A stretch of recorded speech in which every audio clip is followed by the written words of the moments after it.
This is Eats with Twan, and today I have a fun episode for you all. Today we're making stuffed chicken and waffles. This is going to be the best brunch you ever had. Don't forget to subscribe to my channel, hit that notification bell to stay up to date with all of my recipes. So let's go into this recipe. Super easy. So we're going to start off with some cut, clean, and dried chicken strips. I'm using chicken breast. Then we're going to season it with salt, pepper, Italian seasoning, smoked paprika, garlic powder, onion powder, and some good old seasoned salt. Don't worry, I will have all of the ingredients listed in the description for you guys to follow. You want to mix that together just like that. As you see on the screen, you want to make sure all of the chicken strips are coated evenly. It should look just like that. Alright, once the wings are coated front and back, you want to go ahead and drench them into some good old buttermilk. So we're just going to put enough buttermilk to cover the chicken strips, and we're going to mix all of that together.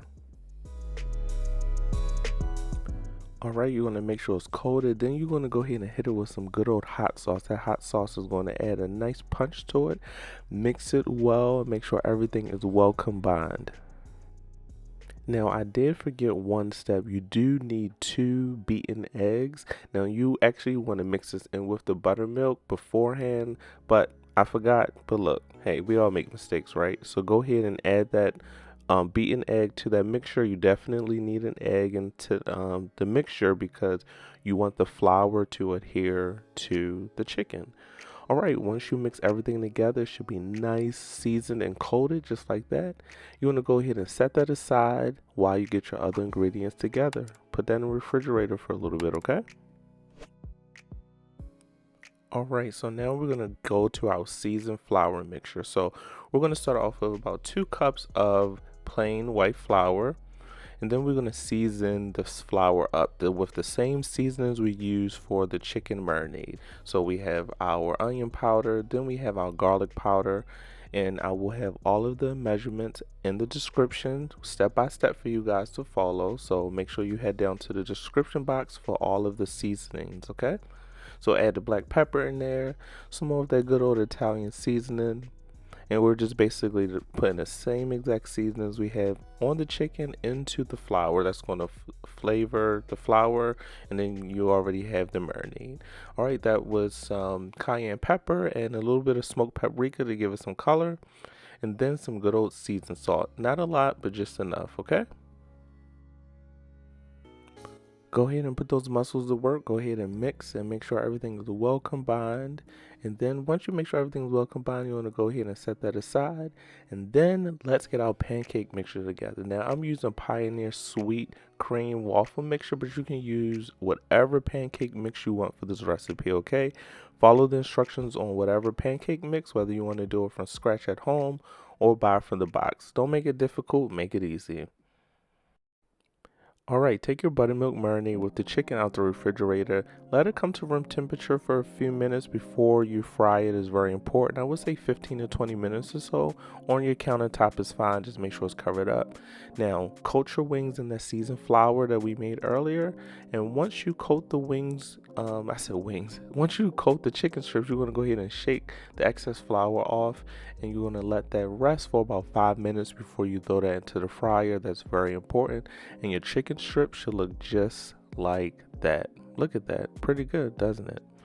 Alright, so let's go ahead to the fryer. Now I'm using a cast iron skillet. The oil is at 350. I'm using vegetable oil, and it took about 5 minutes for these chicken strips to be done. It was very quick. Now cooking times will vary depending on what pan you're using.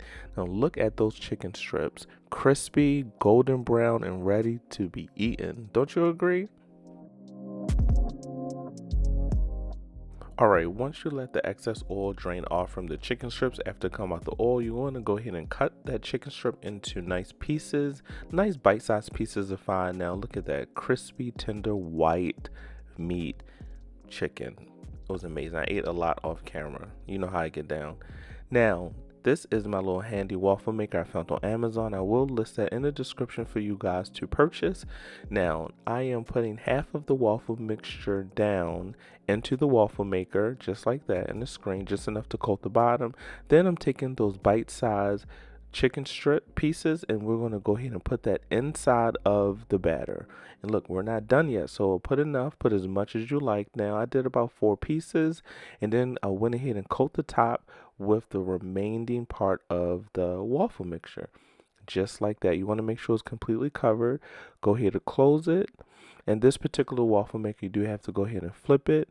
And what happens, it takes about 7 to 8 minutes for it to cook, and it will steam a little bit. And after 7 to 8 minutes, you have yourself a stuffed chicken and waffle. Yes, a stuffed waffle, right? Not stuffed chicken, a stuffed waffle. That looks amazing. Don't you agree? Look at that. Let's go ahead and cut this thing open.